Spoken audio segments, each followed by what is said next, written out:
우리는 좋은 집, 멋진 차를 소유하면 마치 부자가 된 것 같은 착각에 빠지곤 합니다. 은행에서 큰 돈을 빌려 번듯한 아파트를 장만하고 매달 할부금을 내며 멋진 자동차를 굴리는 것을 성공의 증표처럼 여기죠. 하지만 그것들이 정말 당신의 지갑을 채워주고 있나요? 아니면 조용히 돈을 빼가고 있나요? 반갑습니다.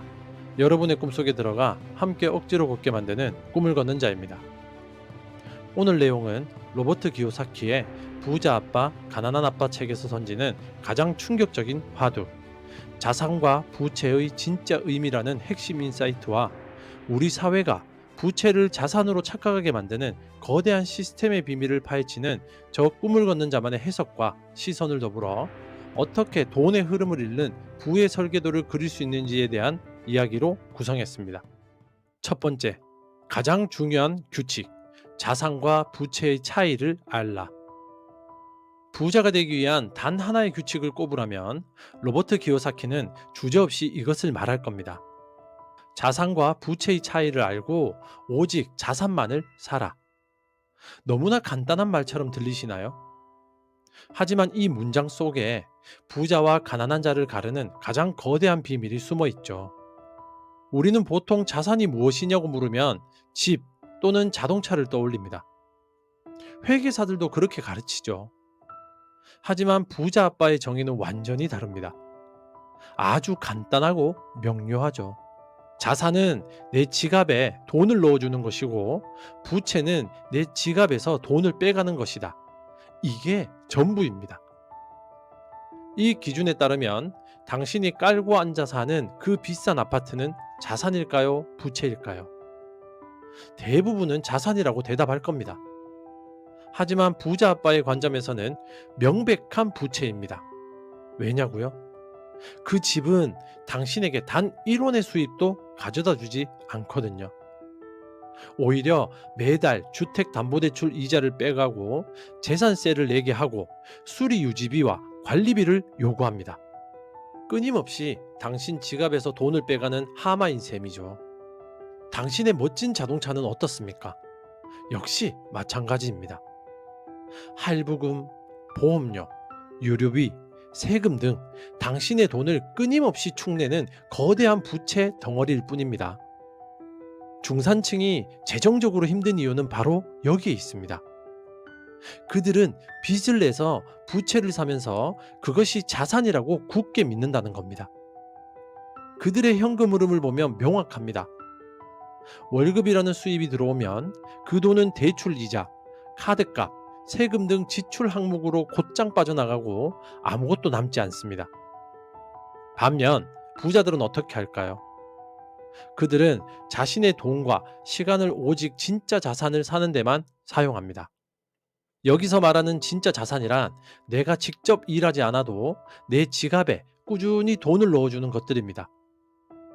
예를 들어 매달 월세를 받는 부동산, 배당금을 주는 주식, 이자를 주는 채권, 로열티 수입이 들어오는 지적 재산권, 그리고 내가 없어도 돌아가는 사업체 같은 것들이죠. 부자들의 현금 흐름은 완전히 다릅니다. 그들은 자산에서 나온 수입으로 지출을 감당하고 남은 돈으로 다시 새로운 자산을 삽니다. 자산이 또 다른 자산을 낳는 선순환 구조를 만드는 거죠. 부자들은 사치품을 가장 나중에 사죠. 자산에서 나오는 현금 흐름이 충분히 만들어진 뒤에 그 돈으로 비로소 좋은 차와 멋진 집을 사는 거죠. 지금 당신의 재무제표를 한번 그려보세요. 당신이 자산이라고 믿었던 것들이 혹시 당신의 발목을 잡는 거대한 부채는 아니었을까요?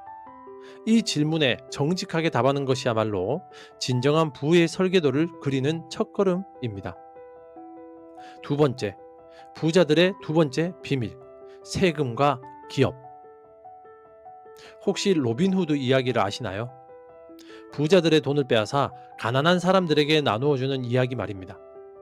많은 사람들이 세금이 바로 이 로빈후드 같은 역할을 한다고 믿습니다. 부자들에게 더 많은 세금을 걷어 서민들을 위해 사용한다는 믿음이죠. 하지만 로버트 기요사키는 이것이 역사상 가장 거대한 거짓말 중 하나라고 단언합니다. 현실에서 세금은 부자가 아닌 교육받은 중산층의 주머니를 가장 먼저 털어간다는 것이죠. 왜 그럴까요? 해답은 기업 또는 법인에 있습니다.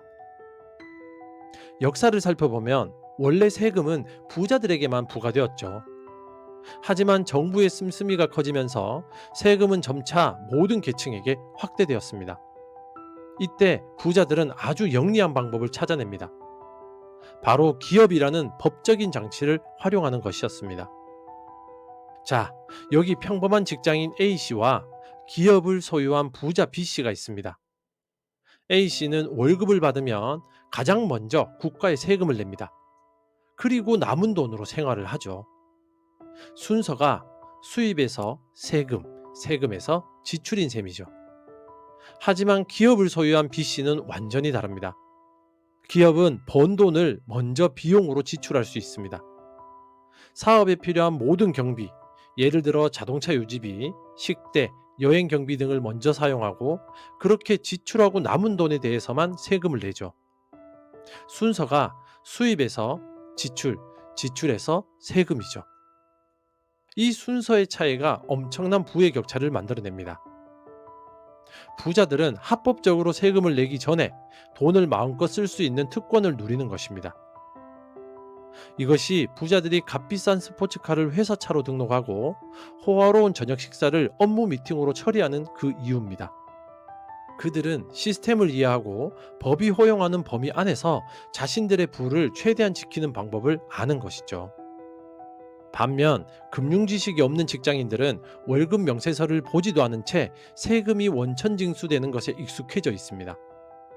그들은 자신이 얼마나 많은 돈을 세금으로 내는지, 그 돈이 어떻게 쓰이는지에 대해 아무런 의문을 갖지 않습니다. 그저 성실하게 일하고 꼬박꼬박 세금을 내는 것이 시민의 의무라고 배울 뿐입니다. 부자 아빠는 로버트에게 항상 정부가 네 돈을 가져가게 내버려 두지 마라, 법을 공부하고 시스템을 활용해라 라고 가르쳤습니다. 기업은 부자들이 세금이라는 거대한 포식자로부터 자신의 자산을 보호하기 위해 만든 철갑 갑옷과도 같습니다. 이 비밀을 아는 사람과 모르는 사람의 부의 격차는 시간이 갈수록 기하급수적으로 벌어질 수밖에 없습니다. 세 번째, 금융 IQ의 네 가지 핵심 요소. 회계, 투자, 시장, 법률. 단순히 돈을 버는 것만으로는 절대 부자가 될 수 없습니다.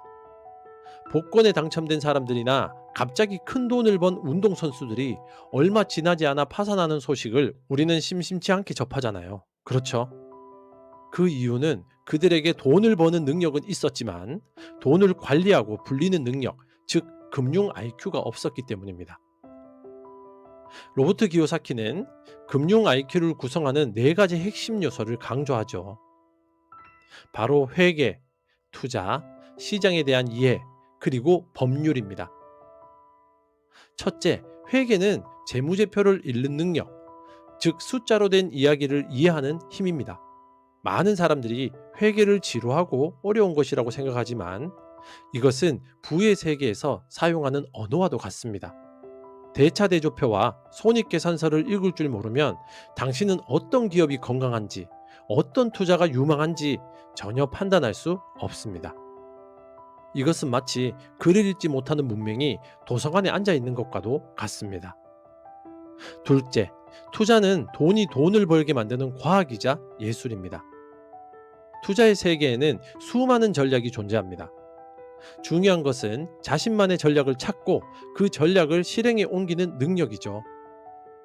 부자들은 항상 새로운 투자 기회를 찾고 위험을 계산하며 돈의 흐름을 자신에게 유리하게 만드는 방법을 연구합니다.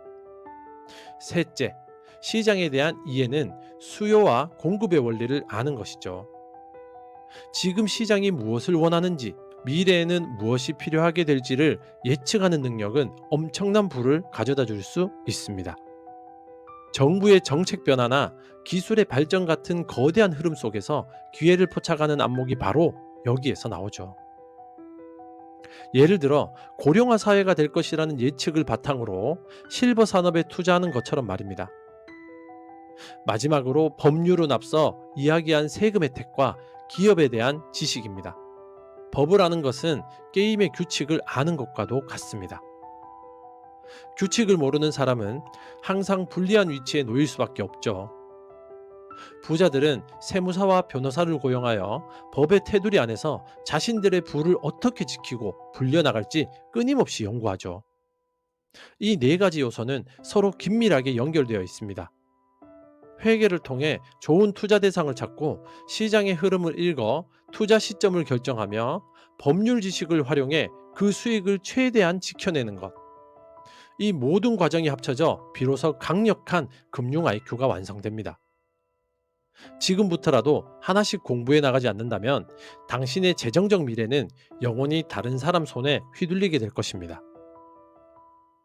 오늘은 보이지 않는 돈의 흐름을 읽어내는 금융 문해력을 배웠습니다. 부자들은 소유물이 아닌 현금 흐름으로 자산과 부채를 구분하고 세금과 기업이라는 게임의 규칙을 활용해 자신의 부를 지켜냅니다. 이것이 바로 부의 설계도입니다. 오늘의 실천 과제는 어제 1일차의 과제를 통해 선언했던 당신의 두려움을 다시 한번 떠올려 보십시오. 그리고 오늘 배운 내용을 바탕으로 당신이 지금까지 자산이라고 착각했던 가장 큰 부채 한 가지를 한번 생각해 보십시오. 매달 수십만 원씩 빠져나가는 내 자동차는 자산이 아니라 부채였다처럼 말이죠. 그 고백이 당신의 재무제표에 허상을 지우고 진실을 써내려가는 첫 번째 펜놀림이 될 것입니다. 오늘도 당신의 위대한 여정을 응원하며 다음 3일차 영상에서는 이 설계도를 손에 쥐었음에도 불구하고 왜 대부분의 사람들이 실행에 옮기지 못하는지 그 마음속에 거대한 적들을 박살내는 마지막 비밀을 알려드리겠습니다. 당신의 꿈 곁에서 함께 조용히 걷는 꿈을 걷는 자였습니다. 감사합니다.